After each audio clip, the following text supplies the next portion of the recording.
So masifika kwi-border gate sastempela ama-passports ethu. Indlela sasi-happy ngayo ungazuthi sesifikile la siya khona. Phela sasesifikile khona vele ngoba sasesi-crossile i-border, but nje lwaliselude uhamba. Nansi-ke nemoto isithi lalelani-ke njengamanje sekukhathele mina, ngicela ningishintshe isondo.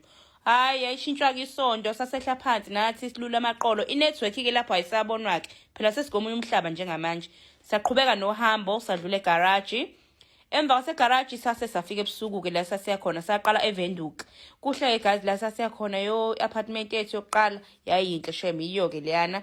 Noma nje sasesikhathele but ngazama ukuthi ngithathele ingaphakathi la khona niyibone ukuthi ayinhle kanjani. So ngiyazi ukuthi niyayibuza ukuthi ungangihambe nobani ngiyokwenzani. So guys mina ngangihambe ne-Brothers in Arm oyiyona agent esuke ihambisa abantu eNamibia nakwamanye-ke nje ama-destination umuntu esuke ufuna uhamba kuwona. So mina ifamily ehambile ayidinga umuntu ozobaphekela, so base bexhumana nami ukuthi ngihambe nabo ngiyobaphekela. So ngizoshare ama details abo la ukuze noma ufuna ukuhamba ukwazi ukuba contact.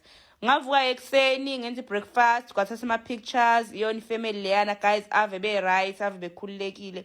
Ayibo indlela nga-enjoy ngayo kwangazi ukuthi ngihambe nomndeni wami.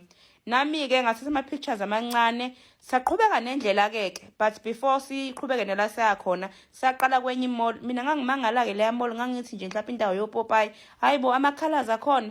But-ke saqala khona, sathengisa ikuthengayo.